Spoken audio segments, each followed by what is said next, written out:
It is a great day to be here. I love my job all the time, but when I walk down a hallway like this and see it lined with students of all different ages, getting trained for a lot of different ways to be better prepared, that's the coolest part of what I do. So thank you all very much for having us here. I do want to recognize a few folks.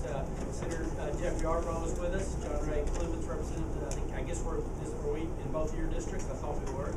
And I want to recognize there's several of our corporate partners here today. Scott Becker with Nissan, I thought I saw when I walked in.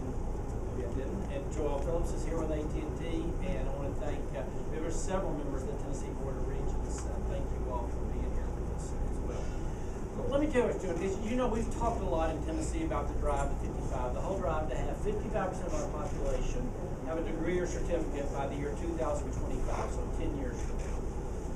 The reason we're doing that is because 55% of the jobs will require either a degree or certificate by 10 years from now. Here's the challenge within that.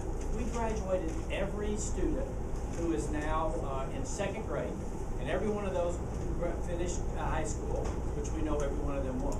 And every one of them went on and got a degree, and we know every one of them unfortunately won't. We still won't get to 55%. We've got to be able to get adults who are out in the marketplace now to reconnect and to be able to obtain a certificate or degree if we're going to get to 55%. That's just how the math works. And to do that, we have to have different ways to do that. We've done that before. One of the ways we're doing that is the Reconnect program, which we're talking about here. What we've realized is there are a lot of Tennesseans who are either unemployed or in a job that is below what they would like, but they don't have the training to get to where they would like to. In Tennessee, we're proud of the work that happens in these colleges of applied technology. Joy, I've never heard your story, by the way. That's a perfect example of what we're doing. I don't know if he said, but he's now the COO of Scanscott, which is one of the largest construction firms. I think they're doing the new HCA headquarters right around the corner. So he's got a pretty big time job. He just showed you how he ended up there. And that's what we're trying to do, is to create more opportunity just like that. Our technical colleges like TCAT Nashville recognize across the nation the model of student success. I get asked to go speak to places all the time because I'm the Tennessee governor, and to talk about what TCATs are doing. The reality is they were doing that way before I got here. And they've really founded this whole idea, or based on this whole idea of taking practical education, making it available to students of all different backgrounds. It's currently, this is interesting, TCATs have an 80% graduation rate. So 80% of the students that start here complete. And then 85% of the students who complete actually get a job.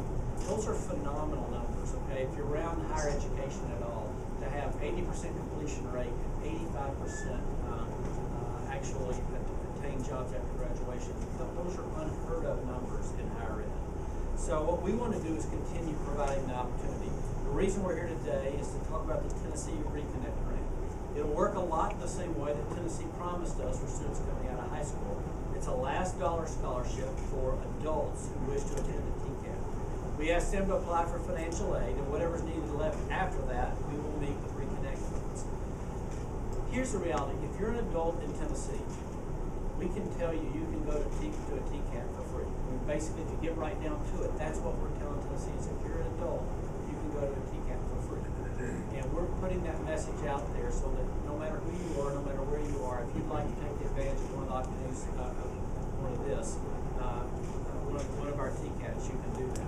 We're out traveling around the state to make a simple point. If you're an adult in Tennessee and you'd like to go back to get a certificate at a TCAT anywhere, we'll provide the last dollar scholarship for that to happen, which really means, like I said, any adult in Tennessee can now go get their certificate from a TCAT. And these are very practical degrees where we have high job demand. The last point I'd make is this. When you have 85% placement rate in something, that's extraordinary. That 85% of the people that complete a program actually can then go get a job. You know, you go to your best Ivy League college and they won't have that kind of placement rate. So it shows the practical benefits that are happening in our TCATs right now. Questions about this program, or what are you doing? Does it cost any additional dollars to? No. So this was all that we budgeted this last year. This is the money. This year we actually have in the budget this year a proposal for another $1.5 million that would be grants for Reconnect for adults to go back to community college. So that's in the process of working its way through the legislature. Like I said, that's an additional $1.5 million grant that we proposed. And how much was this for? This grant was originally for, say it was for $1.5 million as well. And how many people do you expect or hope to take advantage of it? Mike Krause just told me, said we're 8,000 is the target for what we're working toward. Adam, what are you doing to make sure TCATs are going to be able to keep up with the influx of new students? Yeah, so a couple of things. The other thing you saw in our budget amendment was we put some additional money in there for equipment for TCATs that will be very directed toward where the demand is. The great thing about our TCATs is they can react quickly. So if they see a big demand in a certain area, they can expand. It's just a question of us getting them the equipment they need, whether it be welding or nurse training or anything else. And so we did put, and again in our amended budget, we have some additional money for equipment for TCATs for that.